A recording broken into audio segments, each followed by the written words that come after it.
The papers were on the table, 3 pages, neat and formal, the kind of document that takes years to earn the right to sign and minutes to sign away. The deed to 412 acres of the best grazing land in the Cimarron Valley, land that Hank Dalloway had worked since he was 19 years old, land that had his father's sweat in the soil and his own blood in the fence posts, literally, from the winter of '87, when a wire had caught his hand and he'd finished the line anyway because the cattle needed containing and the cold didn't care about a man's. Palm. 412 acres. The life's work of one man, reduced to 3 pieces of paper on a kitchen table. He sat in front of them for a long time, outside the window. The Cimarron Valley was doing what it did on October mornings, going gold and vast and heartbreakingly beautiful in the way that land gets when the season is turning and the light comes, in low and generous across everything. He had watched this view for 23 years. He had watched it from this window specifically, from this chair specifically, with coffee in his hand and the particular satisfaction of a man who has built something that is his and knows it and does not take it lightly. He looked at the papers. He picked up the pen. The hand that held it was steady, which surprised him slightly and then didn't. He had made the decision 3 days ago, in the middle of the night, lying awake with the arithmetic of it going around and around in his head until the arithmetic stopped being the point. The decision had been made when he stopped doing arithmetic and started doing something else, something that didn't have a name exactly, more like a recognition, an understanding of what kind of man he was going to be. Arrived at quietly, in the dark, with nobody watching. He signed his name, set the pen down, sat back in the chair, and looked out the window at the land that was. As of the moment the ink dried, no longer his, he didn't cry. He didn't feel the need to perform grief for an empty room. What he felt was quieter than grief and more settled. The particular feeling of a person who has paid a price they decided was worth paying and has no argument with the paying of it, even as it hurts. He finished his coffee. He stood up. He had things to do. Cimarron Falls was a town that believed it knew Hank Dalloway. This was the particular confidence of a community that had watched a man for 2 decades and felt that duration constituted understanding. They knew his routine. In town Tuesdays and Fridays, coffee at Ida Marsh's diner before the morning crowd, hardware store or feed suppliers needed, gone by noon. They knew his reputation, fair dealer, hard worker, a man whose word on a cattle price was as good as a signed contract and was treated as such by everyone who'd done business with him. They knew his manner, quiet, unhurried, more comfortable with animals than people, the kind of man who listened more than he spoke, and when he spoke said something worth hearing. What they had assembled from these observations was a picture they were comfortable with, a solitary man, self-contained, not unkind but not warm either, a man who had built his life around his land and his work and required nothing else and offered nothing else. The cold cowboy of Cimarron Falls, competent and remote and ultimately uncomplicated. They were wrong about the last part. What the town had never seen, because Hank Dalloway had never given it cause to see, was the arithmetic he quietly ran on other people's situations, the attention he paid, without appearing to pay it, to the details of how people around him were faring. The widow May Cutler, whose fence line he'd ridden over and repaired one spring without mentioning it to anyone, including May, who'd simply found it done. The Ray's family, whose youngest had needed medicine one winter that they couldn't afford, and who had found an envelope under their door with no name on it, and enough money inside to cover the medicine and a month of groceries. Nobody had connected these things to Hank Dalloway, because Hank Dalloway was the cold cowboy who kept to himself and didn't involve himself in other people's business, which was precisely how he preferred it. He had no philosophy about this that he'd articulated to anyone, including himself. It was simply the way he operated. See a need, address the need, move on. No credit, no acknowledgement, no entanglement. He had found over the years, that the giving of things was cleaner without the receiving of gratitude, which tended to complicate matters and create obligations that neither party had asked for. He was not a saint. He had a temper he kept on a short leash and occasionally failed too. He had opinions he held to heart sometimes. He was not an easy man to know and had never pretended otherwise.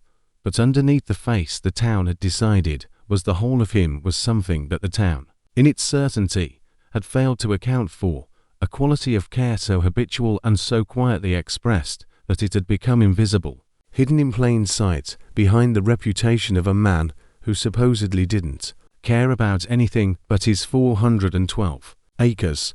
The 412 acres he had just signed away, for reasons the town was about to find out.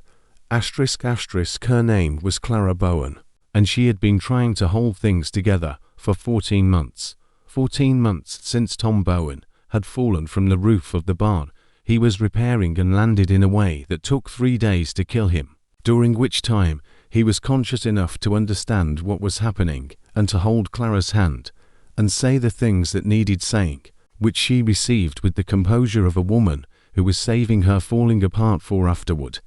Afterward had been harder than she'd expected, which was saying something because she'd expected it to be very hard. She had the ranch, 80 acres, modest by valley standards, enough to be viable if everything went right and nothing went wrong, which was the condition under which all small ranches were viable, and which described the condition of no small ranch she had ever known. Tom's death had been expensive in ways that went beyond grief, the medical costs, the burial, the debts she hadn't known about because Tom had been the kind of man who managed the finances with the misguided protectiveness of someone who didn't want to worry his wife and had succeeded only in leaving her unprepared. She had 2 children, Will, who was 11, and had taken on the pasture of the man of the house with a seriousness that broke her heart a little every time she saw it, and Bess, who was 8 and had her father's eyes and her mother's stubbornness, and who had cried every night for 3 months, and then stopped and hadn't cried since, which was somehow harder to watch. Clara had done everything right. She had sold what could be sold, cut every course that could be cut, worked the land herself with Will's help and hired hands she could no longer afford, but had found ways to compensate in kind. She had not asked for charity. She had not complained. She had gotten up every morning and done what needed doing with the focused determination of a woman who understood that the alternative to holding things together was things falling apart and her children losing the last stable thing in their lives. But the bank loan was due in November, and November was 6 weeks away, and the amount outstanding was not one she could cover with what the ranch had produced this year, which had been a difficult year for reasons that had nothing to do with her competence and everything to do with a dry summer that had affected everyone in the valley, though not everyone in the valley had a bank loan coming due with nothing to meet it. She had not told anyone how bad it was. This was partly pride and partly the practical knowledge that knowing doesn't always help and sometimes just adds the weight of other people's worrying to your own. Hank Delaway knew. Anyway, he had known for 2 months, gathered in the way he gathered information, quietly, through observation, and the occasional word from people who hadn't realized they were telling him anything important. He'd ridden past the Bowen place a few times, noting the state of things with the experienced eye of a man who knew what a ranch looked like when it was being held together by Will alone. He'd heard May Cutler mention, in passing, that Clara Bowen was proud and struggling, and that November was going to be a reckoning. He'd done the arithmetic, and then he'd done the other thing, the thing that wasn't arithmetic, and he'd understood what he was going to do about it. He went to the bank first, not to borrow.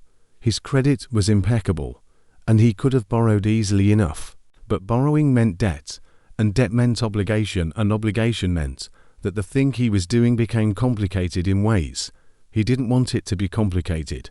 He wanted it clean. He wanted it finished. He went to the bank to find out the exact number. Gus Preller at the bank looked at him with the professional discretion of a man who understood confidentiality and the small town. Reality that confidentiality was largely theoretical. He confirmed the number. He did not ask why Hank Dalloway wanted to know the exact amount of Clara Bowen's outstanding loan.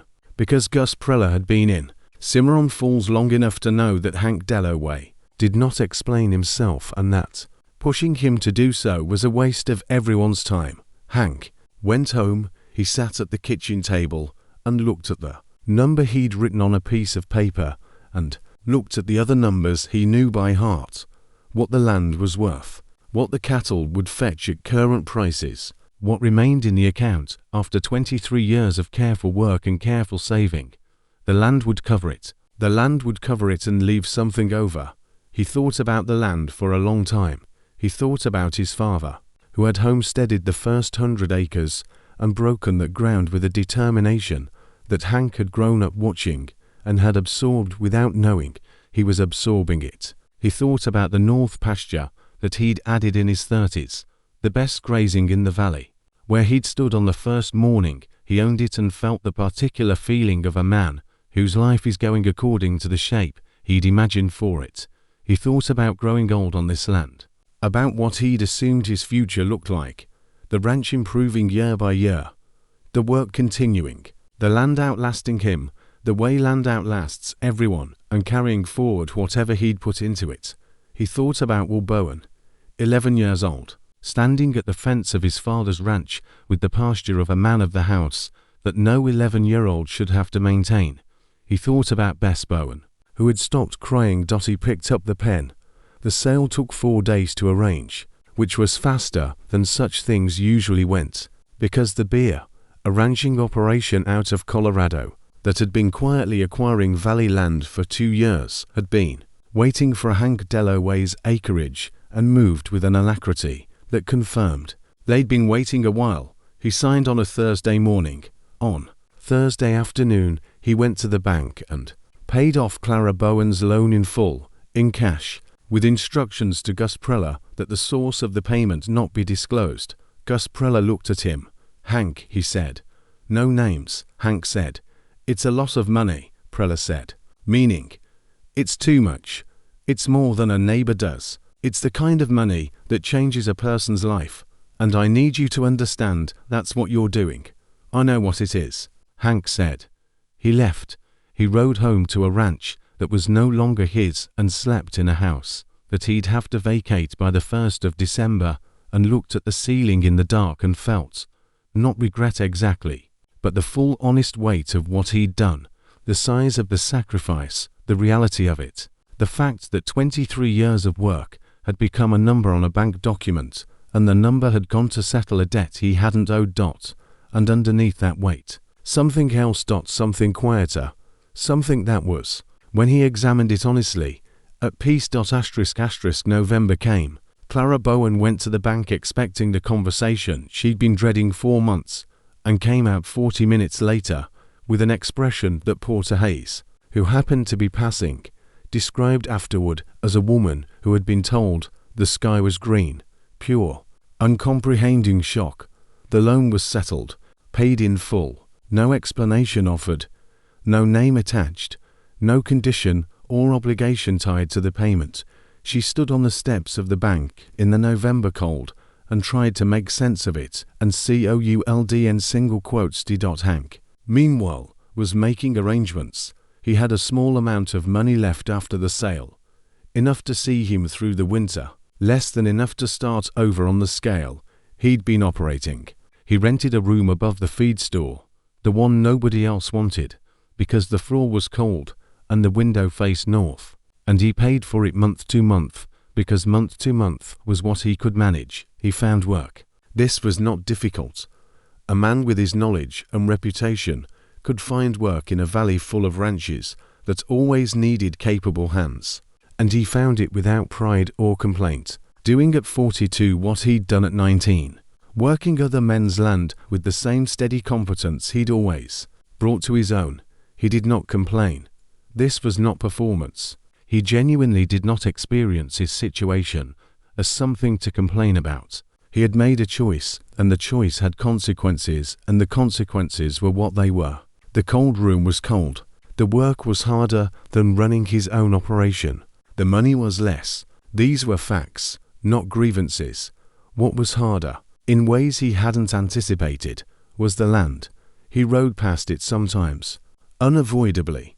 It sat between town and the ranches where he worked, and there was no route that entirely avoided it. The Colorado outfit had moved in immediately, their operation visible from the road, the changes they were making already apparent in small ways that accumulated into a different place than the one he'd known.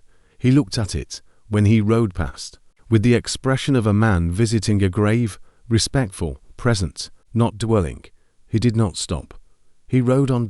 What he didn't know, what he had no way of knowing, because he'd done the thing and moved on, and was not watching for consequences, was that the story was already beginning to surface, not dramatically, not all at once, but in the way that truth surfaces in small communities when enough people notice enough things that don't add up until someone adds them up. This was, by Cimarron Falls standards, an extraordinary feat of discretion, and he was privately proud of it. But 3 weeks was the limit of what any man could reasonably be expected to maintain, when the thing he was not saying was the size of what Gus was not saying. And when his wife asked him, directly one evening, having heard something from May Cutler who had heard something from the feed store owner who had noticed Hank Delloway paying month to month for the cold room with the north-facing window, he told her in the specific confidence of a marriage, which is to say, he told her, and she told to people, and those 2 people told others, and within 72 hours Cimarron Falls knew.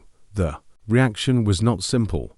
Nothing about a community's response to a genuine act of selflessness is ever simple, because genuine selflessness is rare enough to be disorienting, and disorientation expresses itself in complicated ways. There was awe, straightforward, uncomplicated awe at the scale of what he'd done. 412 acres, 23 years of work, paid out to settle a debt belonging to a woman he barely knew, quietly, without announcement, with instructions that his name not be used.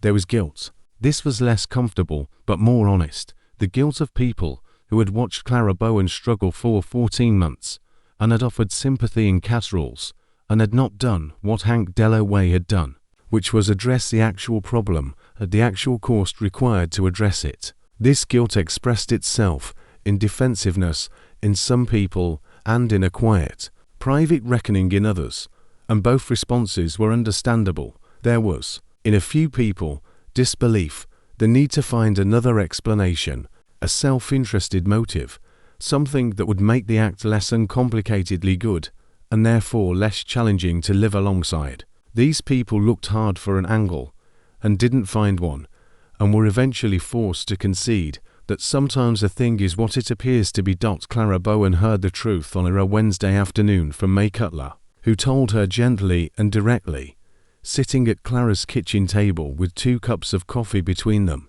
in the manner of a woman who understood that this was information that needed to be delivered with care.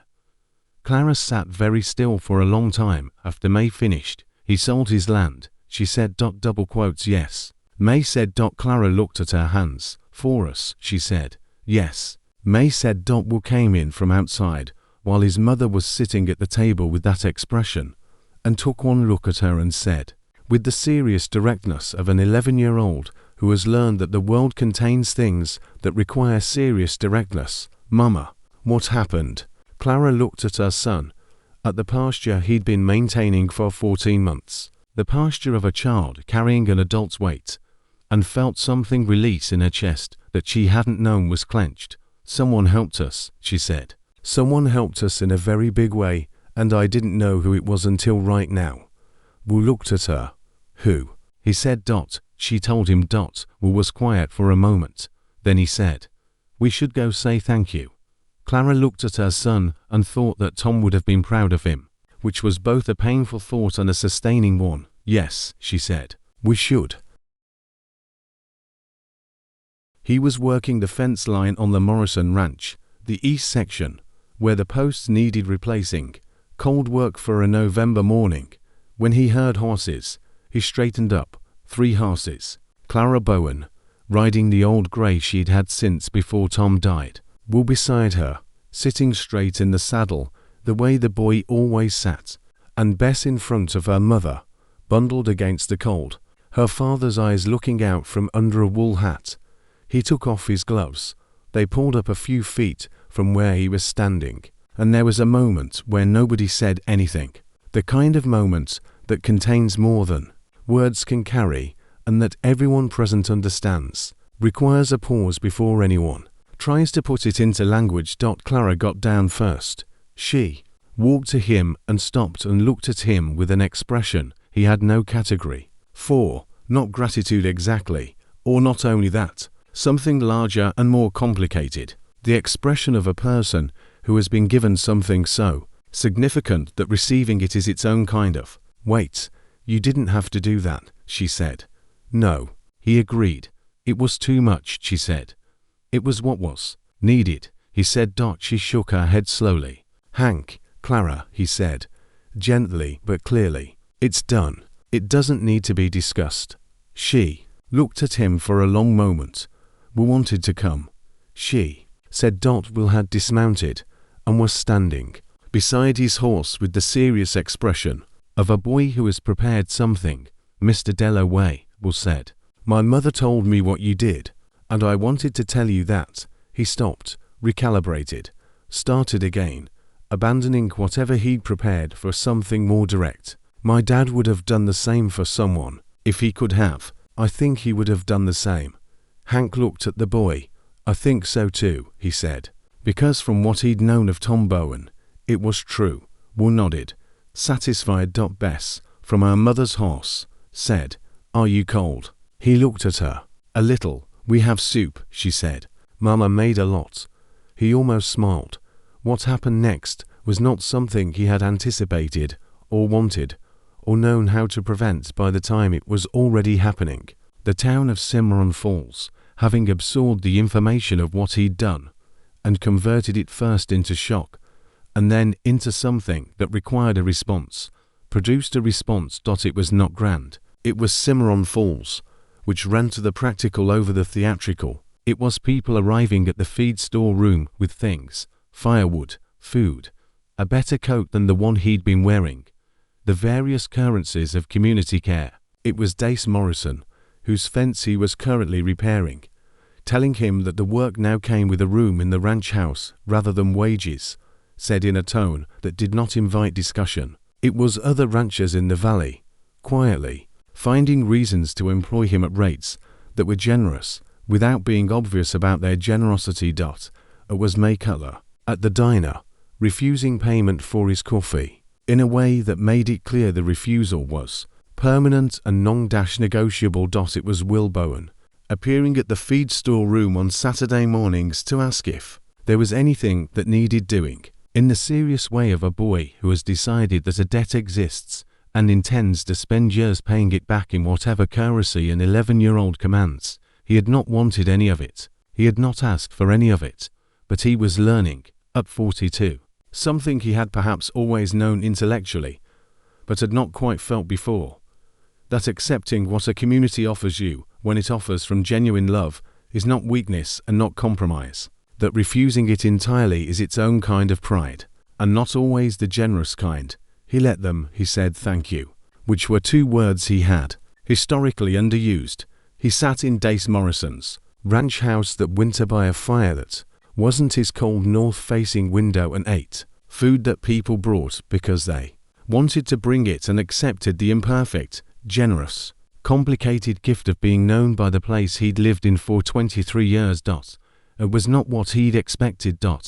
It was considerably more than he'd asked for. It was, he found, enough. The land was sold, and it stayed sold. Hank Dalloway did not get his 412 acres back. The Colorado outfit ran cattle on them and improved the infrastructure, and were perfectly competent stewards of ground that had belonged to a Dalloway for 23 years, and none of that changed. The loss was real, and it remained real, and he didn't pretend otherwise. But the spring after that winter was different from the springs that had preceded it, and he noticed the difference. He was still working other men's land. He had made peace with this in the complete way, not the resigned way, the complete way, which is different. He was good at the work, and the work needed doing, and there was a satisfaction in that which didn't require ownership to be genuine. He had discovered, somewhat to his surprise, that the thing he'd loved about his land was not the owning of it, but the working of it, and the working was still available to him. Clara Bowen's ranch was thriving. This was not unrelated to the fact that Will Bowen, having decided he had a debt to pay, had become something of a fixture in Hank's working life, appearing at whatever ranch Hank was contracted to, doing whatever work a 12-year-old could usefully do, absorbing everything with the focused attention of a boy who has found a vocation. Hank had begun teaching him in the deliberate way, not just by example, explaining, demonstrating, asking him questions that required him to think rather than just watch. The boy was good, better than good. Clara noticed. She came to Hank one afternoon in the spring, on the fence line of the Morrison East section, where they'd first had their conversation, and she said, "You're teaching him. He wants to learn," Hank said. "He wants to be like you," she said. Hank looked at the fence post he was setting. "He could do worse," Clara said quietly. "That's what I came to tell you. He could do a great deal worse." She left him with that, which was the right amount of it. He stood in the spring afternoon and looked out over the valley that had been his and wasn't any more, and thought about what it meant that a boy of 12 had decided, without being asked, that Hank Dalloway was someone worth emulating. He thought about his father, who had broken the first ground. He thought about what gets passed forward in a life, not the acres, not the cattle, not the numbers in a bank account, but the other thing, the harder thing to name, the shape of how a person moves through the world, the quality of their choices, when choices cause something, the particular knowledge, demonstrated rather than spoken, that some things matter more than what they cost. He thought, maybe this is how it continues, not in the land but in the boy, not in what I owned, but in what I did. He went back to work. That summer, the valley had its best season in 4 years. Good rain, good prices, everyone doing a little better than the year before. The Bowen Ranch turned a profit for the first time since Tom died. Clara put a portion of it aside in an account that she didn't spend and didn't discuss. Nobody in Cimarron Falls stopped talking about what Hank Dalloway had done. Not because they couldn't let it go, but because it kept being relevant, kept being the standard against which other things were measured, kept being the story that parents told their children when they were trying to explain what it meant to do the right thing. Not the easy right thing, not the right thing that costs you nothing, but the other kind. The Cimarron Falls kind, the Hank Dalloway kind. He heard about this secondhand and was uncomfortable about it, and eventually stopped being uncomfortable and simply let it be. The way you let things be when you understand that they are no longer entirely yours. The story had become the town's. He had given that away too. Without planning to. It turned out to be the thing that lasted longest. The greatest heroes are often the ones who never seek applause, not because they don't feel the cost, not because sacrifice doesn't hurt or loss doesn't leave a mark, but because they have decided, quietly, privately, in the dark of an ordinary night, what kind of person they are going to be. And then they go and be it. Without asking anyone to notice, without asking for anything in return. That is the whole of it. That is enough. If this emotional cowboy story touched your heart, tell us in the comments. Would you be willing to give up everything to help someone else, even if you received nothing in return? If you enjoy Western redemption stories, inspiring tales of sacrifice, and emotional storytelling, don't forget to like, subscribe to Broken Spur Stories, and turn on notifications for more unforgettable cowboy stories.